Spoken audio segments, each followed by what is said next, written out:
The stagecoach rattled into Virginia City, Nevada, on a blistering afternoon in August 1875, carrying a woman who had traveled 2,000 miles with her dying father to marry a man she had never met. Willa Sinclair pressed her handkerchief to her father's forehead, watching him struggle for each breath in the suffocating heat. His skin had gone gray during the journey from Philadelphia, and she knew with a certainty that made her chest ache that George Sinclair would not see another winter. Perhaps not even another month. The consumption had eaten away at him for 2 years, but the last 6 months had been merciless. "We are almost there, Papa," she whispered, though she had no idea if that was true. Her correspondence with Jacob Rivers had been brief and practical. He needed a wife. She needed security for herself and her father after their landlord had evicted them from their small apartment. Jacob had agreed to take them both, which made him different from the other 12 men who had answered her advertisement in the matrimonial news. The stagecoach jerked to a stop, sending up clouds of dust that glowed golden in the late afternoon sun. Willa helped her father sit upright, supporting his frail weight as the driver opened the door. "Virginia City, miss," the driver said, offering his hand. She stepped down first, then turned to help her father. He was only 56 but looked 20 years older, his body wasted by disease. 2 other passengers, businessmen who had boarded in Carson City, moved past without offering assistance. Willa had grown accustomed to such indifference. "Let me help." The voice was deep and calm. Willa looked up to see a tall man with sun-weathered skin and eyes the color of summer grass. He wore dusty work clothes and a wide-brimmed hat that shaded his face. Without waiting for permission, he stepped forward and gently lifted her father as though he weighed nothing at all. "Easy now, sir," the man said to George. "Let me get you into the shade." Willa followed as he carried her father to the covered boardwalk in front of the general store. He settled George carefully onto a bench, then removed his hat and turned to face her. "You must be Willa Sinclair," he said. "I am Jacob Rivers."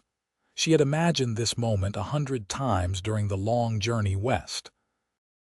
In her mind, she had been composed and dignified, making a good first impression on the stranger who had agreed to become her husband. Instead, she stood covered in trail dust, exhausted and frightened, watching her father fight for breath.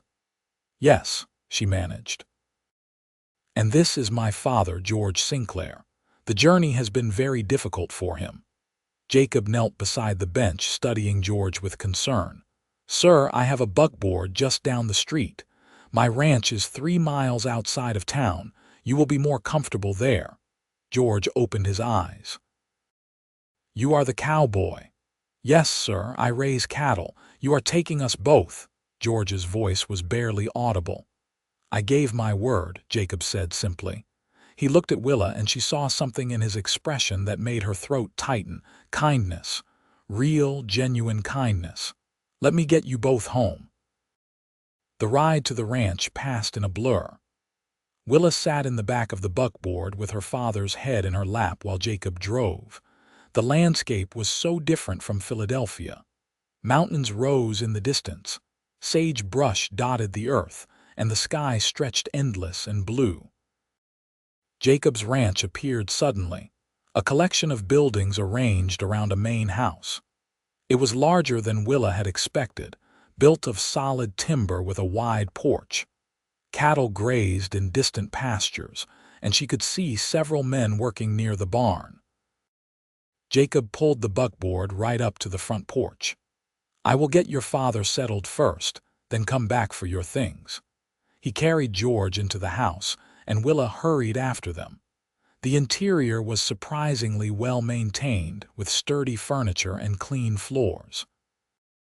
Jacob took her father straight to a bedroom off the main living area.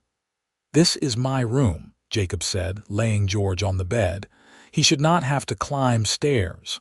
"But where will you sleep?" Willa asked. "I will figure something out. Let me get the doctor." "We have no money for a doctor," Willa said quickly. "I can care for him myself." Jacob paused in the doorway. "Doc Harrington is a friend. He will come." Before Willa could protest further, Jacob was gone. She heard the bugboard rattle away and sank into the chair beside the bed, taking her father's thin hand in hers. "You should not have come all this way because of me," George whispered. "Hush, Papa, we are together. That is all that matters. He seems like a good man." "We have only just met him. I can tell." George closed his eyes. "You will be safe with him. That is all I wanted." Willa blinked back tears. Her father had spent the last of his savings on her education, determined that his daughter would have opportunities he never had. She had trained as a teacher, but when the consumption took hold, medical bills had consumed everything. Teaching positions required references she could not provide once they lost their home. The matrimonial advertisement had seemed like a desperate measure, but desperation had become familiar. Jacob returned within the hour, bringing a gray-haired man carrying a medical bag. "Miss Sinclair, this is Doc Harrington," Jacob said. The doctor examined George thoroughly while Willa waited in the main room with Jacob. She studied him when he was not looking. He was probably in his early 30s, with broad shoulders and calloused hands. Not handsome in the classical sense, but there was something solid and reassuring about him. "How long have you had the ranch?" she asked, needing to fill the silence. 8 years. "I came west in '67 after the war. Worked as a ranch hand for 5 years before I saved enough to buy this land." "You fought in the war?" "Yes." His tone suggested he did not want to discuss it further. Doc Harrington emerged from the bedroom, his expression grave. "Could I speak with you, Miss Sinclair?" They stepped onto the porch. The doctor did not waste words. "Your father has advanced consumption. I suspect you already know his time is short. I can give you laudanum for the pain, but beyond keeping him comfortable, there is little to be done." "How long?" The words scraped her throat. "Weeks, perhaps. I am sorry." After the doctor left, Willa returned to her father's bedside. Jacob brought in her trunk and the few other belongings they had managed to keep. "I will make supper," he said. "You must be hungry." "You do not have to do that. You have been traveling for days. Rest." Willa wanted to argue, but exhaustion overwhelmed her. She sat with her father until he fell into a fitful sleep, then ventured into the main room. Through the window, she could see Jacob on the porch, hammering something. Curious, she stepped outside. He had removed several boards from the porch floor and was measuring the space beneath the house. "What are you doing?" she asked. Jacob looked up, wiping sweat from his forehead. "The house sits on a foundation with a crawl space underneath. I am going to build a room there for your father. It will be cooler, more comfortable for him, and private." Willa stared at him. "You are building a room now. The materials are in the barn. I have been meaning to expand anyway. This gives me a good reason." He returned his attention to his measuring. "I can have it framed by tomorrow night if I work through the evening." "But you gave him your bedroom. Where have you been sleeping?" "The bunkhouse with the ranch hands. It is fine. This is your home." Jacob straightened, meeting her eyes. "Miss Sinclair, you came all this way trusting that I would keep my word. Your father is sick, and he needs comfort and dignity. Building him a proper room is the least I can do." "You are a strange man, Jacob Rivers." The corner of his mouth lifted slightly. "So I have been told." Willa helped him work into the evening, holding boards while he sawed and hammered. The physical labor felt good after so many days of sitting. Jacob worked with quiet efficiency, and she found herself studying the way he moved, the careful attention he paid to making everything square and solid. "Why did you place an advertisement for a wife?" she asked as twilight settled over the ranch. Jacob was silent for a long moment, driving nails with steady strikes. "Ranching is hard work. I have good hands, but a ranch needs more than that." I am not much for town socializing, so meeting women the traditional way has not worked out, and I am not getting any younger. How old are you? 32. You? 24. He nodded, as if confirming something he had already guessed. You wrote in your letter that you were educated. A teacher. I was training to be one, before my father got sick. You could teach here. Virginia City has a schoolhouse, but they are always looking for good teachers. We will see what happens, Willa said softly, not wanting to think about a future without her father. They worked until it was too dark to see, then Jacob made a simple supper of beans and bacon. Willa ate mechanically, too tired to taste anything. She checked on her father, who was sleeping peacefully thanks to the laudanum, then Jacob showed her to the bedroom upstairs. This room is yours, he said. I will be in the bunkhouse if you need anything. Where will I sleep after we marry?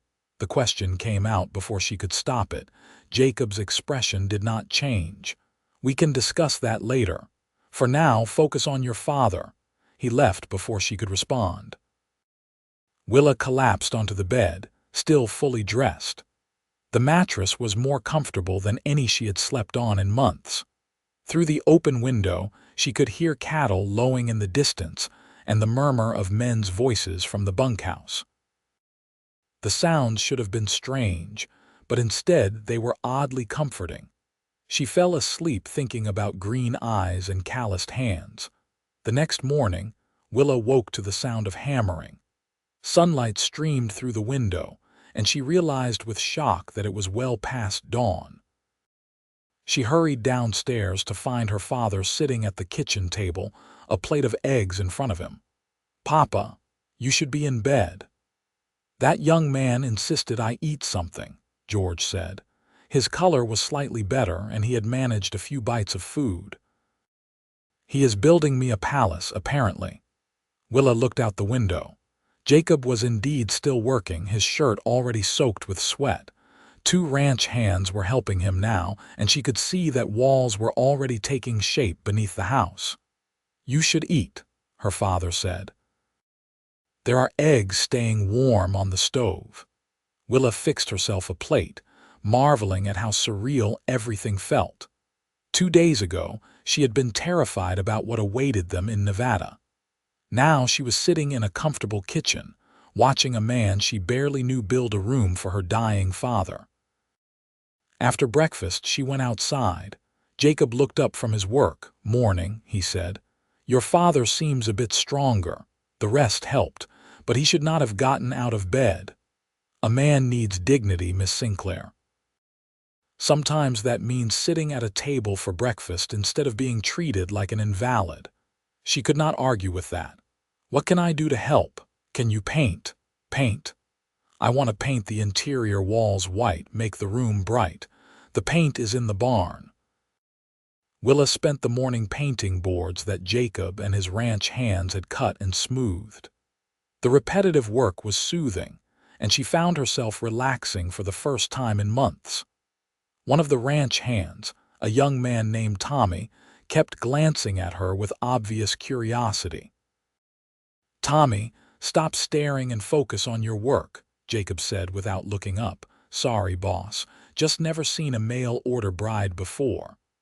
"Well, now you have. Get back to work." By evening, the room was taking real shape. Jacob had built it directly beneath his bedroom, with stairs leading down from inside the house. The ceiling was high enough for a tall man to stand comfortably, and windows on 2 sides would provide cross-ventilation. There was even space for a small stove. "This is not just a room," Willa said, awed. "This is a complete living quarters." "Your father will want his privacy," Jacob said, testing the sturdiness of the stairs. "And you will want to be able to check on him without going outside." The consideration in every detail made Willa's chest ache. "Why are you doing all this? I am just a stranger you agreed to marry for practical reasons." Jacob set down his hammer and looked at her directly. "My mother died when I was 12. Consumption, same as your father. My pa could not afford a doctor, could barely keep food on the table. She spent her last months in a dirt-floor cabin, coughing blood into rags we could not afford to replace. I swore then that if I ever had the means, I would never let anyone suffer that way if I could prevent it. I am sorry, Willa whispered. Your father is a good man. I can see it in how he looks at you, how he tries to stay strong even when he is suffering. He deserves comfort. You both do. That night, Willa helped Jacob move furniture into the new room. They set up a bed, a dresser, a comfortable chair, and a small table. Jacob had even installed oil lamps on the walls and hung curtains at the windows. When they finally helped George down the stairs, his eyes filled with tears. "This is too much," he said, his voice breaking. "It is your home, sir," Jacob said firmly, "for as long as you need it." George gripped Jacob's hand with what little strength he had. "Take care of my daughter. She is everything to me." "I will, sir. You have my word." After they settled George in his new room, Willa walked Jacob out to the porch. The night air was cool and fresh, and stars blazed overhead in a way they never did in Philadelphia. "Thank you," she said. "I do not know how else to say it. Thank you." "You do not need to keep thanking me, Willa." It was the first time he had used her given name. "We are going to be married. Taking care of you and your father is what a husband does. We have not actually married yet." "No, we have not." He studied her face in the starlight. "Do you want to? Knowing me a bit better now, I mean. If you have changed your mind, I will understand. I will still care for your father and make sure you are both provided for." The offer was genuine. Willa could see it in his eyes. Jacob Rivers would keep his word even if she released him from their agreement, which made her decision suddenly very easy. "I have not changed my mind," she said softly. "If the offer still stands, I would be honored to marry you." Something shifted in Jacob's expression, a warmth that made him look younger. "Then we will go to town tomorrow and speak with the minister." They were married 3 days later in a simple ceremony at the Virginia City Church. Willa wore her best dress, a blue cotton that she had packed carefully for this purpose. Jacob wore a suit that he clearly did not wear often, looking uncomfortable in the starched collar. George attended, sitting in the front pew with Doc Harrington supporting him. 2 of Jacob's ranch hands came as witnesses, along with a middle-aged woman named Martha who ran the boarding house in town. "Dearly beloved," the minister began, and Willa felt the unreality of the moment wash over her. She was marrying a man she had known for less than a week, in a town she had never heard of until 3 months ago, 2,000 miles from everything she had ever known. Jacob's hand was warm and steady when he took hers. "Do you, Jacob Rivers, take this woman to be your lawfully wedded wife?" "I do," Jacob said clearly. "And do you, Willa Sinclair, take this man to be your lawfully wedded husband?" Willa looked at Jacob. Really looked at him. Saw the quiet strength in his face, the integrity that had driven him to build a room for a dying man he did not know, the gentleness in how he had carried her father and spoken to him with respect. "I do," she said, and meant it. The kiss was brief and chaste, but Willa felt something flutter in her chest nonetheless. They had a small dinner at the boarding house afterward. Martha had prepared a roast chicken, and several townspeople came to offer congratulations. Willa was introduced to the mayor, the schoolteacher, the banker, and various merchants. Everyone seemed to know and respect Jacob. "You got yourself a good man," Martha told Willa while Jacob was talking with Doc Harrington. "Jacob Rivers is one of the finest people in this territory. Honest, hardworking, and loyal to his bones." "I am beginning to see that," Willa said. George tired quickly, and they returned to the ranch before sunset. Jacob carried him down to his room, and Willa helped him settle into bed. "You married him," George said, touching her cheek. "My daughter is a married woman." "Yes, Papa." "Are you happy?" Willa considered the question honestly. "I think I could be, He is a good man. Better than you expected from a matrimonial advertisement, much better." After her father fell asleep, Willa climbed the stairs to find Jacob waiting in the main room.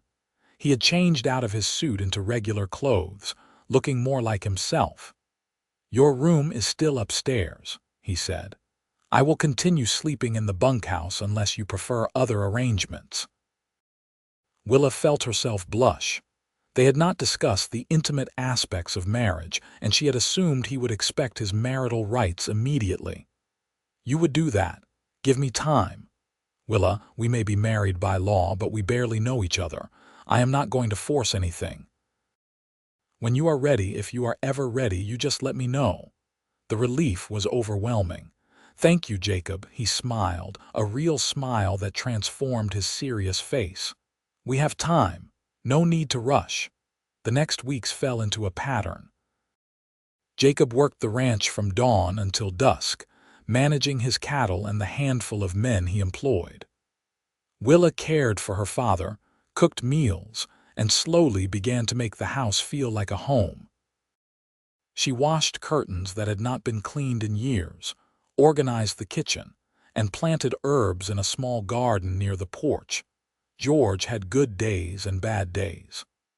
On good days, he sat outside in a chair Jacob had made, watching the ranch operations and talking with whoever passed by. On bad days, he could barely breathe, and Willa would sit with him for hours, reading aloud or simply holding his hand. Jacob checked on George every morning and evening, talking to him about ranching, politics, or Philadelphia. Willa would hear them talking and feel her heart warm at Jacob's patience and genuine interest in her father's stories. "He was a carpenter," Willa told Jacob one evening as they sat on the porch after supper. "A master craftsman. Before the consumption, he could build anything." "I can see where you get your work ethic," Jacob said. "The way you attacked painting that room, I knew you were not afraid of hard work. My father taught me that anything worth doing is worth doing well." They fell into comfortable silence. Willa had learned that Jacob was not a man who needed to fill every moment with talk.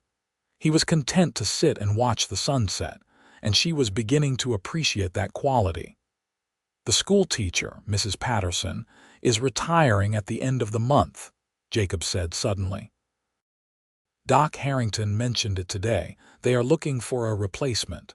"Oh, you should apply. You would be wonderful." "I have no experience actually teaching." "You have education. You love books. I have heard you reading to your father. You make everything sound interesting, even those dusty old histories he likes." Willa considered it. The idea of teaching appealed to her, of having purpose beyond caring for her father. But it also felt selfish to think about the future when George had so little time left. "I will think about it," she said. "No pressure. Just wanted you to know the option exists." September arrived, bringing cooler temperatures and brilliant blue skies. George was fading. Even the laudanum could not fully control his pain anymore, and he slept most of the day. Willa sat with him constantly, reading his favorite passages from the Bible and talking about her mother who had died when Willa was 15. "You look like her," George said one afternoon, his voice barely a whisper. "Same dark hair, same stubborn chin." Mama was not stubborn. "She was terribly stubborn. Where do you think you got it?" He smiled weakly. "She would be proud of you, coming all this way, taking care of your old father. You are not old, Papa." "I am dying, daughter. We both know it." He gripped her hand with surprising strength. "But I can die in peace knowing you are cared for. Jacob is a good man. Let yourself love him. Papa, it has only been a few weeks. I knew I loved your mother after 3 days. Time does not matter when you find the right person." He closed his eyes. "Promise me you will let yourself be happy." "I promise, Papa." He died 2 nights later peacefully in his sleep. Willa woke at dawn with a feeling of wrongness and went down to his room to find him still and cold, his face finally relaxed from pain. She did not cry. Not at first. She simply sat beside his bed, holding his hand, feeling the terrible finality of death. Jacob found her there an hour later. He took one look at George and then at Willa, and without a word, he knelt beside her chair and put his arms around her.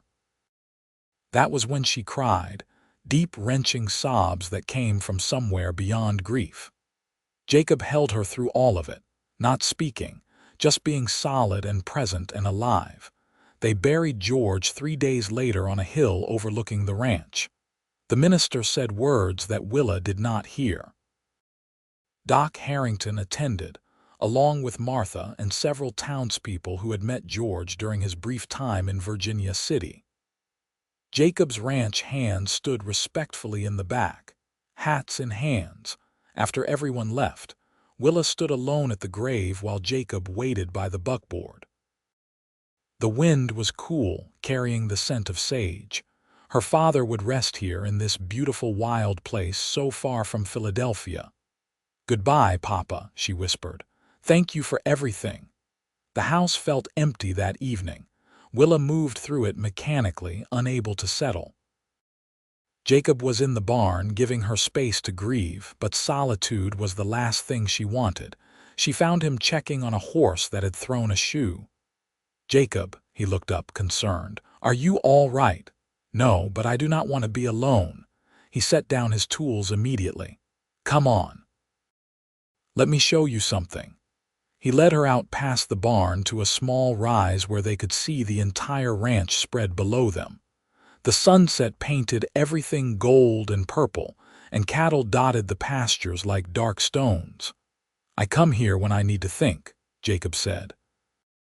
"Or when I need to remember why I work so hard. It is beautiful. Your father asked me to bring him here once, said it reminded him that there was still beauty in the world even when life was hard." Willa felt fresh tears sting her eyes. "He liked you very much." The feeling was mutual. "He was a good man, Willa. You were lucky to have him." "I know." She turned to face Jacob, this man who had shown her father such kindness, who had built him a room and treated him with dignity until the very end. "I do not know how to thank you for everything you did for him, for us." "You do not need to thank me." "Yes, I do. You could have turned us away when you saw how sick he was. Most men would have. But you took us in and gave my father a peaceful end. You gave him dignity." Jacob's expression was unreadable.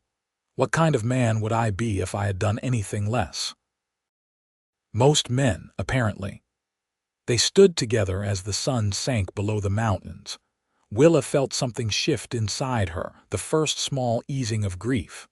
Her father was gone, but she was not alone. She had a home, a husband who was kind and good, and the possibility of a future. "I think I would like to apply for that teaching position," she said quietly. Jacob's hand found hers in the gathering darkness. "I think that is a fine idea." The school board interviewed Willa a week later. She was nervous, but she answered their questions honestly and showed them the teaching certificates she had earned in Philadelphia. They hired her on the spot, desperate for someone with actual training. She started teaching the following Monday. The schoolhouse was small, with 20 students ranging from 6 to 14 years old. They were rough ranch children, unused to a female teacher, and the first week was challenging. But Willa discovered she loved it. Loved the moment when a struggling reader finally sounded out a difficult word. Loved planning lessons that made history and mathematics interesting. Loved seeing young minds engage with ideas. Jacob was unfailingly supportive. He built her a bookshelf for the schoolhouse and donated money for new textbooks. When she came home exhausted from a difficult day, he would have supper ready and listen to her talk about her students. They were becoming friends, Willa realized. Real friends who enjoyed each other's company and conversation. Jacob was not an educated man in the formal sense, but he was intelligent and curious, asking thoughtful questions about the books she read and the lessons she planned. but they were still living as polite strangers in many ways. Jacob slept in the bunkhouse. They did not touch beyond an occasional hand on the shoulder. Willa was aware that their marriage remained unconsummated, but neither of them seemed inclined to change that arrangement until the night of the first snow. It came in late October, unseasonably early. Willa was grading papers at the kitchen table when she heard the bunkhouse door bang open. Through the window, she saw Jacob sprinting toward the house. He burst through the door, dusted with snow. "Storm is coming in hard. I need to check the cattle in the north pasture. Could be gone a few hours." "You are going out in this." "Have to. If they drift into the ravine, we will lose half the herd." He was already pulling on heavy gloves. "Keep the fire going. If I am not back by midnight, do not worry." He was gone before she could protest. Willa tried to focus on her papers, but worry gnawed at her. The wind howled around the house and snow piled against the windows. She kept the fire blazing and made coffee, watching the clock. Midnight came and went, then 1 in the morning, then 2. By 3, Willa was pacing, imagining every terrible possibility. Jacob thrown from his horse.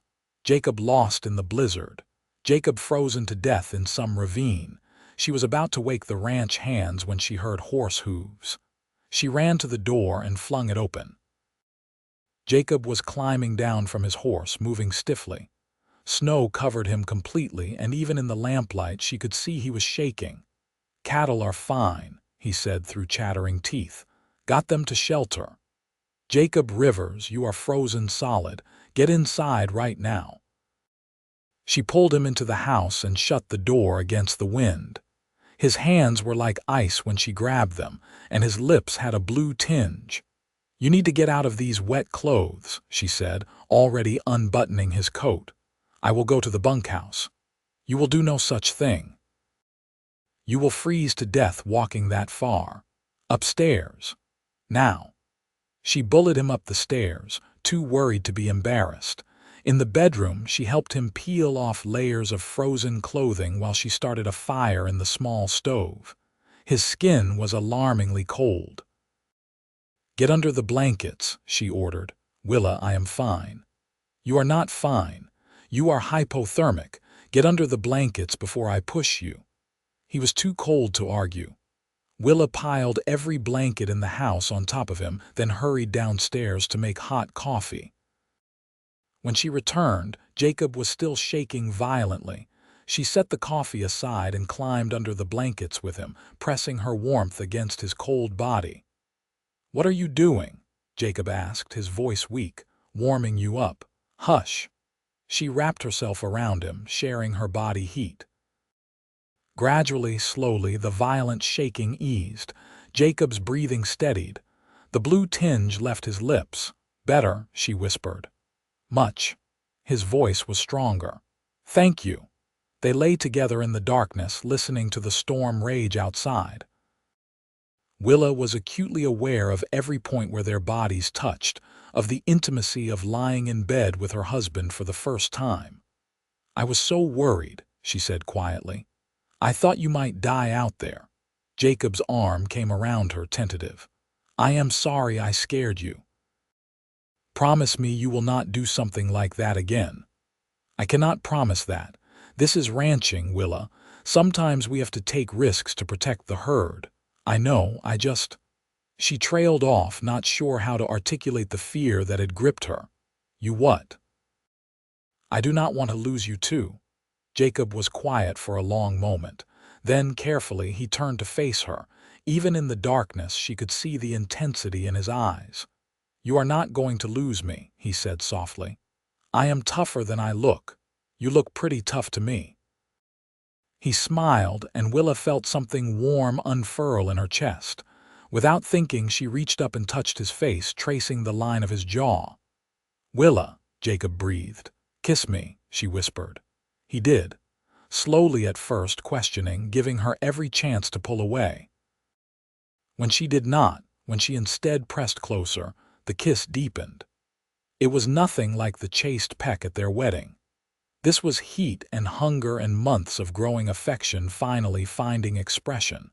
When they finally broke apart, both breathing hard, Jacob rested his forehead against hers. "Are you sure?" he asked. "I am sure." They made love slowly, carefully, learning each other. Jacob was gentle, attentive, making sure she was comfortable. Willa had been nervous, but the reality was better than she had imagined. This was not just physical need, but connection, the consummation of the friendship and affection that had been growing between them. Afterward, they lay tangled together, Jacob's fingers tracing patterns on her shoulder. "I did not plan this," Willa said. "Getting into bed with you, I mean."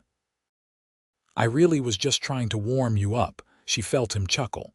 "I know, but I am glad it happened, me too. Willa, I need to tell you something." The seriousness in his tone made her nervous. "What? I think I am falling in love with you," her heart stuttered. "You think?" "No, I know. I love you. I have for a while now, but I did not want to pressure you while you were grieving. But after tonight, after this, I need you to know how I feel." Willa kissed him, pouring everything she felt into it. When she pulled back, she saw hope and uncertainty in his eyes. "I love you too," she said. "I think I have since you built that room for my father, but I was too afraid to admit it." Jacob pulled her close, holding her like she was something precious. "We are really married now." "Yes, we are." They fell asleep in each other's arms while the storm raged outside. Morning brought a world transformed. Snow blanketed everything, pristine and beautiful. Willa woke to find Jacob already up, watching her with an expression of such tenderness that it made her breath catch. "Good morning, wife," he said. "Good morning, husband." Everything was different after that night. Jacob moved his things into the bedroom and they fell into a new rhythm of married life. They talked late into the night, sharing stories from their pasts. Jacob told her about the war, about losing friends and seeing terrible things. Willa told him about her mother's death, about the desperate years trying to care for her father alone. "You are the strongest person I know," Jacob said one night. "I do not feel strong. I feel like I have been stumbling from one crisis to another." "That is what strength is, Willa. Getting up every day and doing what needs to be done, even when you are scared and exhausted." She kissed him, grateful for this man who saw the best in her. Winter deepened. Willa taught during the week and spent weekends helping Jacob with ranch work. She learned to ride properly, to help with the cattle, to anticipate the rhythms of ranch life. The work was hard but satisfying in a way her Philadelphia life had never been. The townspeople accepted her fully once she proved herself as a teacher. Martha became a close friend, coming to the ranch for Sunday dinners. Doc Harrington stopped by regularly to check on them. Even the mayor's wife, a formidable woman named Catherine, invited Willa to join the church ladies' auxiliary. "You have become one of us," Martha said one Sunday afternoon, helping Willa prepare dinner. "A true Virginia City resident." "It happened without me noticing," Willa said, surprised to realize it was true. Somewhere along the way, this wild Nevada town had become home. Christmas came, and Jacob surprised her with a piano shipped all the way from San Francisco. "You mentioned once that you used to play," he said as she stared at the instrument in shock. "I thought you might like to again." Willa threw her arms around him. "Jacob Rivers, you are the most wonderful man alive. Does that mean you like it? I love it. I love you." They spent Christmas evenings singing carols, Jacob's rough baritone blending with her clearer soprano. Later, lying in bed, Willa felt a contentment so complete it was almost frightening. "What are you thinking?" Jacob asked, running his fingers through her hair. "That I am happy. Truly, completely happy, and it scares me because I keep waiting for something to go wrong." "Nothing is going to go wrong. You cannot know that." "No, but I can promise that whatever happens, we will face it together." Willa kissed him, holding tight to that promise. In February, Willa realized she was pregnant. The signs were unmistakable. The missed monthly courses, the morning nausea, the tenderness in her breasts. She waited another week to be sure, then told Jacob one evening after supper. His face went through several expressions in rapid succession: shock, wonder, and finally pure joy. "A baby," he breathed. "We are having a baby. Yes, probably in late summer." Jacob picked her up and spun her around, laughing. "We are having a baby." He was impossibly attentive after that, worrying about her constantly. Willa found it both endearing and exasperating. "I am pregnant, not made of glass," she said when he insisted on carrying a basket of laundry that weighed maybe 5 pounds. "Humor me," he said, grinning. Doc Harrington confirmed the pregnancy and predicted an August birth. The townspeople were delighted, showering Willa with advice and offers of help. Martha immediately began knitting baby clothes. Willa continued teaching through April, then reluctantly resigned as her pregnancy became more obvious. The school board promised to hold the position for her if she wanted to return after the baby was born. The summer heat was oppressive, but Jacob had built a screened porch where Willa could sit in the evenings and catch the breeze. She spent her days sewing baby clothes, raiding and helping with light ranch work. Her belly swelled and she felt the baby moving inside her, a sensation both strange and wonderful. "What should we name him?" Jacob asked one night, his hand resting on her belly. "What makes you think it is a him? Just a feeling. What about Jonathan, after my father?" Willa considered. "Jonathan Rivers. That is a strong name, but what if it is a girl? Then you choose." "Elizabeth, after my mother." "Perfect." The baby decided to arrive 2 weeks early on a sweltering August night. Willa's water broke around midnight and the pain started soon after. Jacob rode for Doc Harrington while Martha came to stay with Willa. Labor was long and difficult. The pain seemed endless, and Willa was exhausted and frightened. Jacob held her hand through it all, wiping her forehead and whispering encouragement. "You can do this," he said during a particularly bad contraction. "You are the strongest person I know, remember. I take it back." "You are insane for thinking that," she gasped. Finally, as dawn broke, the baby came. A boy, red-faced and howling lustily. "Jonathan," Willa said, tears streaming down her face as Doc Harrington placed the baby in her arms. "Jonathan Rivers." Jacob was crying too, staring at his son with wonder. "He is perfect. 10 fingers, 10 toes, healthy lungs," Doc Harrington said cheerfully. "Congratulations, you two." Willa looked down at her son, then up at her husband, and felt her heart overflow.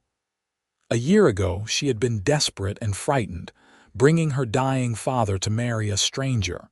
Now she had a husband she loved deeply, a home, a purpose, and a child. "Thank you," she whispered to Jacob. "For what?" "For everything. For taking us in, for loving my father, for building that room, for being patient with me, for loving me." Jacob kissed her forehead. "Willa, you gave me everything I did not even know I wanted. A family. A home that feels alive, purpose beyond just working the ranch. I should be thanking you. Then we are even." Little Jonathan was a relatively easy baby, sleeping well and nursing enthusiastically. Willa marveled at motherhood, at the fierce protective love she felt for this tiny person. Jacob was a devoted father, walking the floor with Jonathan when he fussed, singing off key lullabies and staring at him with obvious adoration. The ranch hands were equally smitten. Tommy carved wooden rattles, and the other men took turns stopping by the house to visit the baby. Martha brought meals for weeks, and the townswomen provided an endless supply of baby clothes and advice. When Jonathan was 6 weeks old, Willa walked up to the hill where her father was buried. She carried the baby, wanting him to visit his grandfather's grave. "Papa, I wish you could have met him," she said, adjusting Jonathan's blanket against the cool autumn breeze. "He has your nose, I think, and he is already strong like you were." She sat on the bench Jacob had built near the grave, looking out over the ranch. "I kept my promise," she continued. "I let myself be happy. Jacob is everything you hoped he would be. He is kind and patient and loves me more than I deserve. And he loved you too, Papa. He still talks about you sometimes, about the conversations you had. He built a good life for us, just like you wanted." The wind rustled through the sage, and Willa imagined it was her father's response. "I miss you," she whispered, "but I am all right. We are all right." Jonathan made a small sound, and Willa stood, kissing the top of his downy head. She walked back down the hill toward the ranch house, where she could see Jacob working near the barn. He looked up and waved, and she waved back. She was home. The years passed in a blur of happiness. Jonathan grew into a sturdy toddler, running around the ranch and getting into everything. When he was 2, Willa became pregnant again. This time, she carried a daughter, whom they named Elizabeth after Willa's mother. Elizabeth was nothing like her quiet brother. She was loud and demanding from birth, with dark curls and a stubborn streak that made Jacob laugh. "She is just like you," he told Willa. "I am not stubborn. You absolutely are, and I love it." Willa returned to teaching part-time when Elizabeth was a year old, bringing both children with her to the schoolhouse. Jonathan sat in the back with his blocks while Elizabeth napped in a basket. The students adored having babies in the classroom and took turns helping watch them. The ranch prospered. Jacob's careful management and hard work paid off, and they were able to expand the herd and buy more land.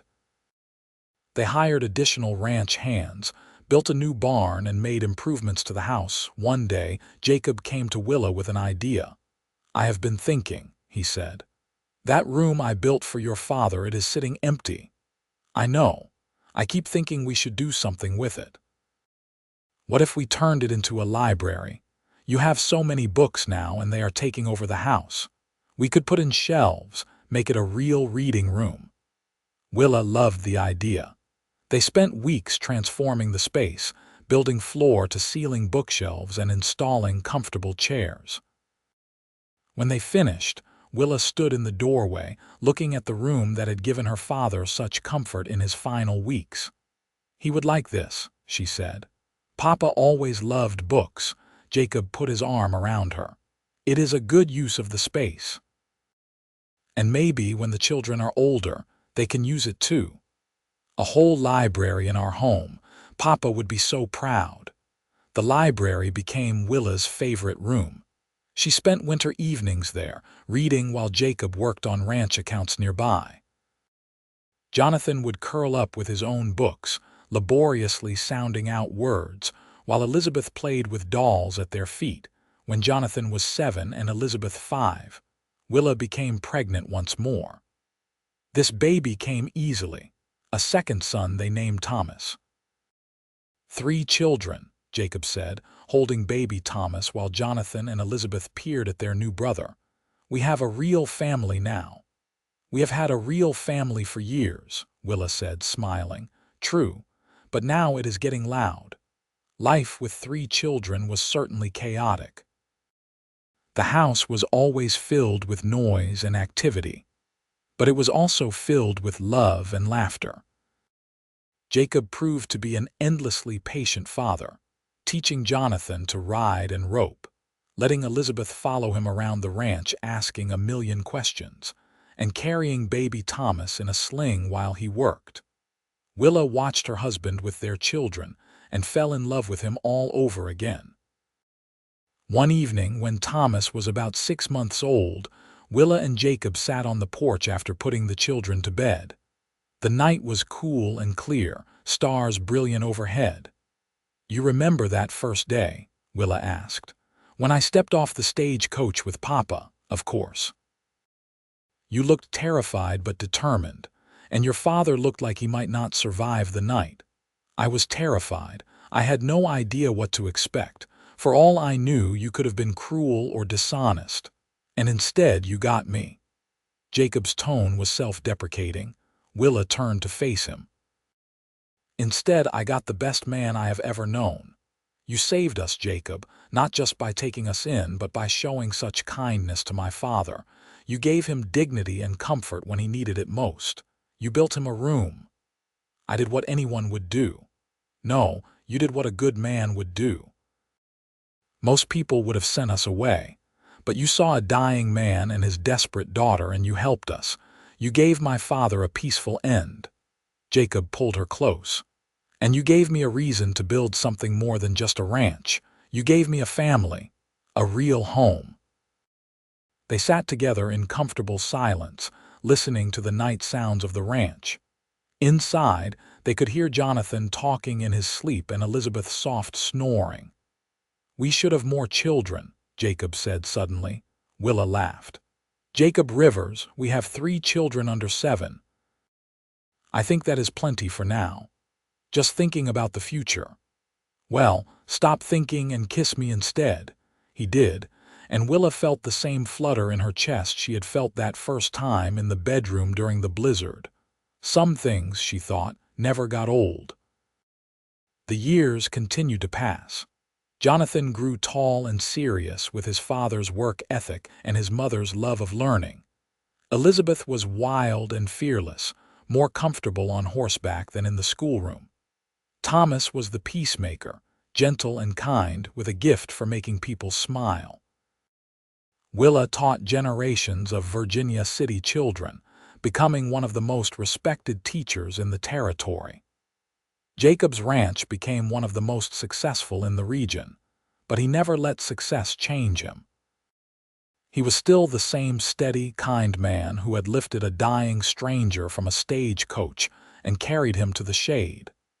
They added onto the house as the children grew, building more bedrooms and expanding the kitchen. The library became a gathering place for the whole family, where they spent winter evenings reading together. Willa never forgot her father, visiting his grave regularly and sharing stories of him with her children. She wanted them to know about the carpenter from Philadelphia who had sacrificed everything for his daughter, who had died in peace because a cowboy had shown him kindness. On the 10th anniversary of their wedding, Jacob surprised Willa with a trip to San Francisco. Martha agreed to watch the children, and they spent a week in the city, staying in a fine hotel and attending the theater. "This is decadent," Willa said, lying on the soft hotel bed. "You deserve decadent. You work too hard. I could say the same about you." Jacob lay down beside her, pulling her close. "Can I tell you something, always? I was lonely before you came. I did not even realize how lonely until you were here, and suddenly the house felt full. Not just because of the children, but because of you. You made everything better." Willa felt tears sting her eyes.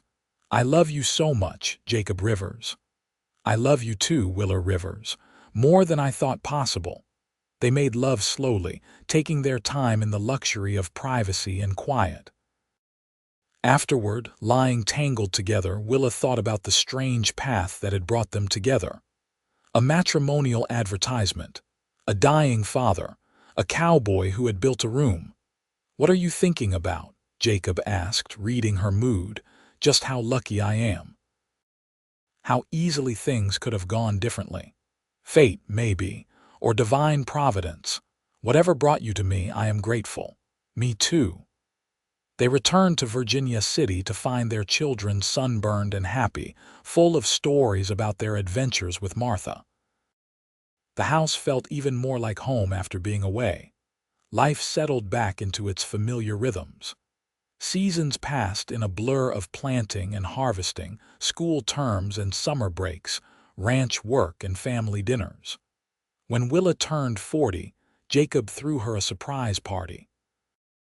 The entire town came, filling the ranch with noise and celebration. Catherine gave a speech about what a wonderful teacher Willa had been to her grandchildren. Martha cried and said Willa was like a daughter to her. Doc Harrington, now gray-haired and slower, toasted to the finest woman in Nevada. Jacob waited until everyone had left before giving Willa his gift. It was a leather-bound journal, beautiful and expensive. "For your thoughts," he said. "I know you love to write." Willa opened it to find an inscription on the first page in Jacob's careful handwriting. "To my beloved wife who made my house a home and my life complete. All my love, Jacob," she cried, which made him nervous. "You not like it? I love it. I love you. How did I get so lucky?" I ask myself the same thing every day. Willa filled the journal over the following years, recording family stories and daily life on the ranch. She wanted her children and grandchildren to know their history, to understand the journey that had brought their family together. Jonathan married at 22, a sweet girl named Sarah from a neighboring ranch. They gave Willa and Jacob their first grandchild, a boy they named George after Willa's father. Willa cried when she held him, thinking about the man he was named for. "Papa would have loved this," she whispered. Elizabeth took longer to settle down, working the ranch alongside her father and insisting she did not need a husband. But at 25, she fell hard for a cattle buyer from California, a man named Daniel who matched her fire and independence. Their wedding was the social event of the season. Thomas, true to his gentle nature, became a teacher like his mother. He married one of Willa's former students, a quiet girl named Rebecca, and they had 3 daughters in quick succession. Jacob and Willa found themselves surrounded by grandchildren, the house once again filled with noise and chaos. Jacob built a swing in the old oak tree and spent hours pushing squealing grandchildren. Willa read stories in the library, the same books she had read to her own children. "We did good," Jacob said one evening, watching their grandchildren play in the yard. "We did very good. Any regrets?" Willa thought about the question seriously. "I wish my father could have lived to see all this, our children, our grandchildren, the life we built," he knew.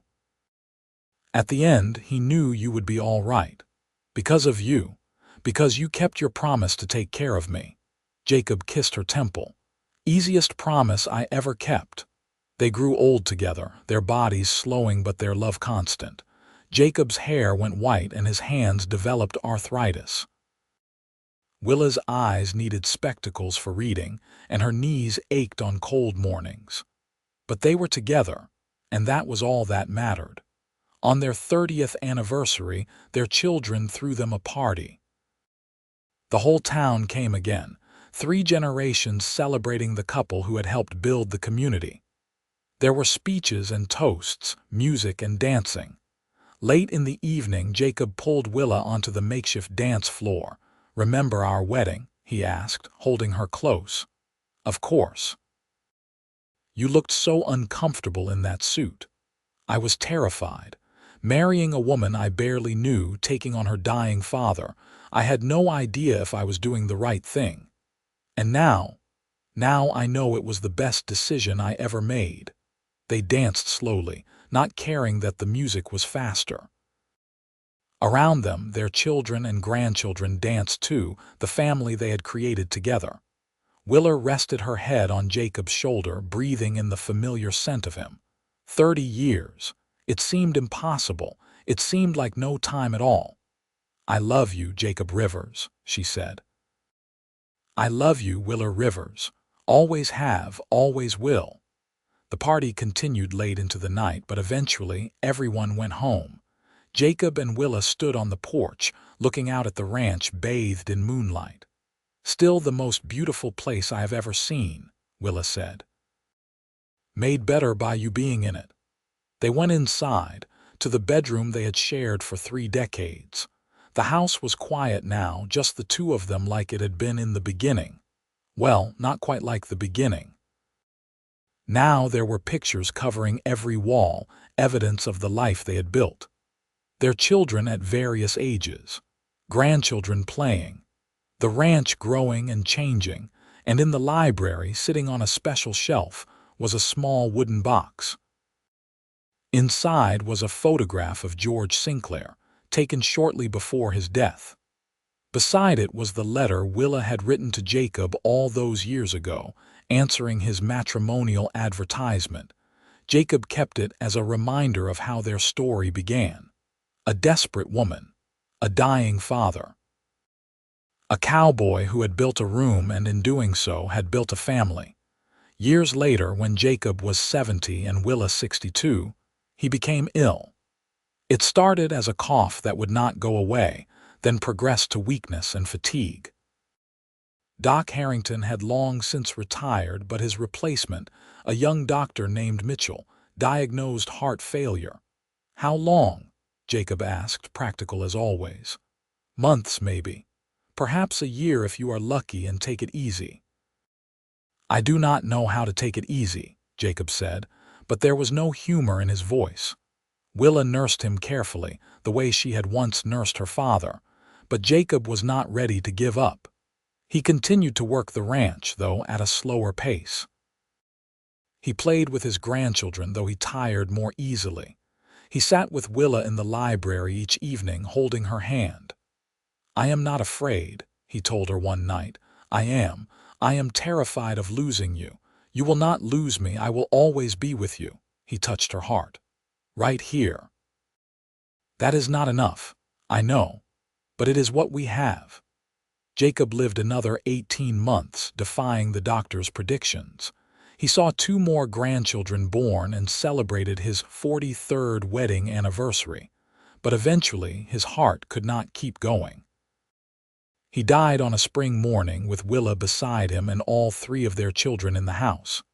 His last words were, "I love you, Willa. Thank you for saying yes." Willa held him as he took his last breath, feeling her own heart shatter. But even through the grief, she felt gratitude. Gratitude for every year, every day, every moment they had shared. They buried Jacob next to George Sinclair, on the hill overlooking the ranch.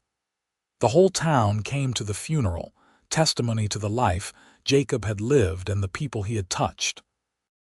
Willa stood at the grave long after everyone left, looking at the 2 headstones. Her father and her husband, the 2 men who had loved her most in the world. "Take care of him, Papa," she whispered. "Tell him I will be along eventually, but not yet. I still have work to do." She returned to the house, where her children and grandchildren waited. They surrounded her with love, but the house felt empty without Jacob. For weeks, Willa wandered through the rooms, seeing Jacob everywhere. His coat still hanging by the door, his chair at the table, the side of the bed where he had slept for over 40 years.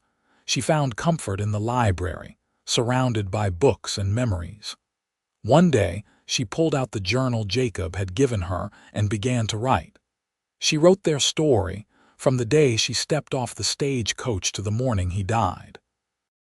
She wrote about the room he built, the kindness he showed, the love they shared. When she finished, she gave the journal to Jonathan. "This is your father's story," she said. "Our story. Make sure your children know it. We will never forget, Mama." Willa lived another 12 years, watching her grandchildren grow and welcoming great-grandchildren. She continued teaching until she was 70, finally retiring when her eyesight became too poor. The town honored her with a ceremony, naming the schoolhouse after her. She spent her final years in the house Jacob had built, surrounded by family. On quiet days, she would walk to the hill and sit between the 2 graves, talking to her father and her husband. "You were right, Papa," she said one afternoon. "Jacob was the right one. He took care of me, loved me, gave me a beautiful life. Thank you for believing in him, even at the end." When Willa was 74, she died peacefully in her sleep. Her children found her in the morning, lying in the bed she had shared with Jacob, a small smile on her face. They buried her between her father and her husband, where she belonged. The whole town turned out again, 3 generations mourning the woman who had taught most of them to read, who had been a pillar of the community, who had lived a life of love and purpose. At the funeral, Jonathan read from his mother's journal, sharing the story of how his parents met. There was not a dry eye in the crowd. "My father built a room for a dying man he did not know," Jonathan said. "In doing so, he showed my mother the kind of man he was." That room became a library, a place of learning and love, but it started as an act of pure kindness. That is what I want us to remember. That kindness matters. That small acts of compassion can change lives. Years later, the ranch passed to Jonathan's children, then to their children. The house was preserved, became a local landmark. The library, with its floor-to-ceiling shelves and comfortable chairs, was maintained exactly as Willa had left it. Visitors could still see the journal where she had written her story, displayed under glass. On the wall hung a photograph of Jacob and Willa, taken on their 30th anniversary. They were standing on the porch, his arm around her waist, both smiling at the camera. Behind them, you could see the ranch stretching into the distance, the life they had built together. And below the house, though you could not see it in the photo, was the room Jacob had built for George Sinclair. The room that had started everything. The room that had shown a desperate woman that she had made the right choice. That the cowboy who answered her advertisement was a good man with a kind heart. The room that had become the foundation of a love story that lasted a lifetime and echoed through generations. In Virginia City, Nevada, they still tell the story of Jacob and Willa Rivers, the mail-order bride who brought her dying father west, the cowboy who built a room and won her heart, the love that grew from kindness and became something legendary. Their graves sit on the hill overlooking the ranch, 3 headstones side by side. George Sinclair, who died knowing his daughter was loved. Jacob Rivers, who kept his promises and built a legacy. Willa Rivers, who said yes to a stranger and found her home. And on summer evenings, when the light is just right, you can almost see them there. A cowboy and his wife standing together, looking out over the land they loved. Still together even now. Still in love always and forever. The end.